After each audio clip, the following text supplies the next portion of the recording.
नमस्कार, बहुत स्वागत है आपका सिटी तहलका पर। मैं हूं आपके साथ ओम पांडे। तो देखिए, राजनीति के जानने वाले बीजेपी और कांग्रेस में दूर दूर तक कोई भी समानता नहीं देखते, कोई भी सिमिलैरिटी इन दोनों पार्टियों की आइडियोलॉजी में इनमें नहीं दिखती। लेकिन एक बात कहें, हरियाणा में अभी जो राजनीतिक सिनेरियो बना हुआ है उसने बीजेपी और कांग्रेस को एक सिमिलैरिटी, एक समानता दे दी है। अब वो क्या है वो जान लीजिए। तो देखिए, जहां अभी तक हरियाणा विधानसभा को नेता प्रतिपक्ष नहीं मिल पाया है और कांग्रेस में नेता प्रतिपक्ष की रेस में बार बार एक नया नाम जुड़ जाता है, लेकिन अभी तक फैसला नहीं हो पाया।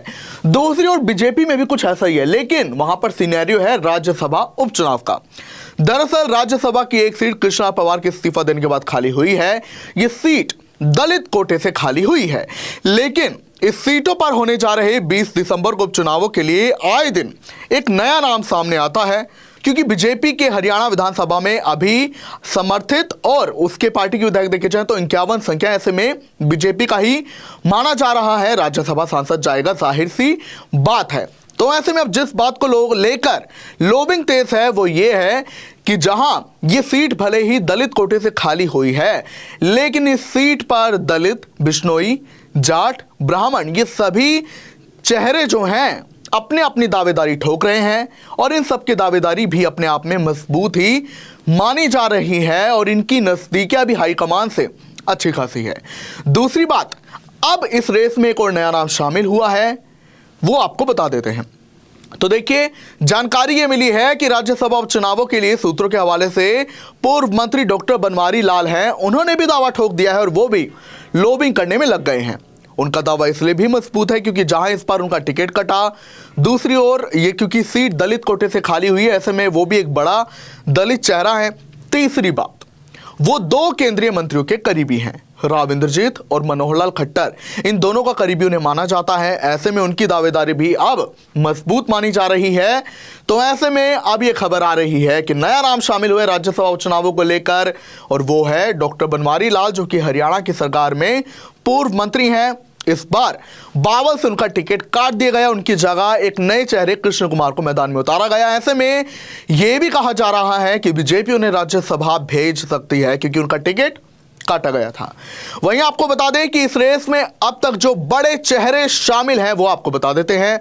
तो इस एक सीट पर पूर्व सांसद सुनीता दुग्गल, हालांकि बीजेपी ने उन्हें इस बार विधानसभा चुनावों में भी टिकट दिया था पर वो हार गई थी रतिया से, पर वो भी एक दलित चेहरा है, ऐसे में उनकी भी दावेदारी मानी जा रही है, वो भी लॉबिंग कर रही हैं। इसके अलावा आपको बता दें, कैप्टन अभिमन्यु जो कि पूर्व वित्त मंत्री हरियाणा की सरकार में, वो भी हालांकि नारनौल से चुनाव हार गए, बड़ा जाट चेहरा है। इसके अलावा एक और सबसे अहम और बड़ा नाम खुद बीजेपी के प्रदेश अध्यक्ष मोहन लाल बड़ोली का है। मोहन लाल बड़ोली, जिन्होंने इस बार लोकसभा चुनाव हारा था, लेकिन वो हार गए थे लोकसभा चुनाव। इसके बाद विधानसभा चुनाव हालांकि उन्होंने लड़ने से इंकार कर दिया था। उन्होंने संगठन की मजबूती के लिए और पार्टी के अन्य उम्मीदवारों को जितवाने के लिए काम किया। ऐसे में उनकी भी दावेदारी मानी जा रही है और कहा यह भी जा रहा है कि बीजेपी हाईकमान उन पर निर्णय ले सकते हैं उन्हें राज्यसभा भेजने के लिए। इसके अलावा आपको बता दें, पंजाबी चेहरा जो है संजय भाटिया, ये भी पूर्व सांसद है। इन्होंने मनोहर लाल खट्टर के लिए अपनी सीट छोड़ी थी करनाल लोकसभा, उसके बाद इन्होंने विधानसभा चुनाव लड़ने से भी इंकार कर दिया था और संगठन के लिए काम किया और अभी भी वो संगठन के लिए एक्टिव है। जहां चंडीगढ़ में जब नई सरकार का शपथ ग्रहण हुआ तो उन्होंने इस पर काम किया, व्यवस्थाओं को देखा। वहीं अब 9 दिसंबर को जहां पीएम नरेंद्र मोदी आएंगे पानीपत हरियाणा के, तो उसको लेकर भी लगातार काम कर रहे हैं। ऐसे में कहा यह जा रहा है कि बीजेपी इन्हें बिना कुछ सोचे इन्हें राज्यसभा भेज सकते हैं। हालांकि ये अभी सूत्रों के हवाले से खबर है, बीजेपी इस पर निर्णय ले रही है, ऐसा कहा जा रहा है।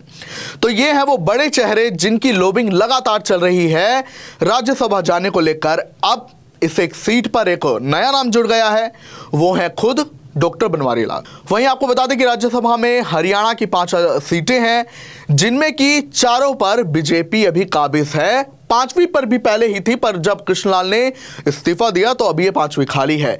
इनमें एक में निर्दलीय हैं कार्तिकेय कुमार, हालांकि वो बीजेपी के समर्थित हैं। तो ऐसे में अब 5वीं सीट भी बीजेपी की ही। जाहिर सी बात है, अगर गणित बैठाया जाए विधायकों का तो राज्यसभा भी बीजेपी का ही उम्मीदवार चाहेगा। लेकिन उसको लेकर भी अभी लगातार दावेदारी लॉबिंग चल रही है।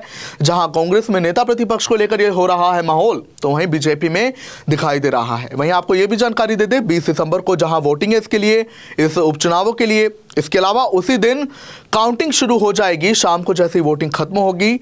गौरतलब है कि राज्यसभा उपचुनावों के लिए जो नॉमिनेशन है यानी कि नामांकन आज यानी कि 3 दिसंबर से लेकर 10 दिसंबर तक रहेगा और 20 दिसंबर को वोटिंग ही है।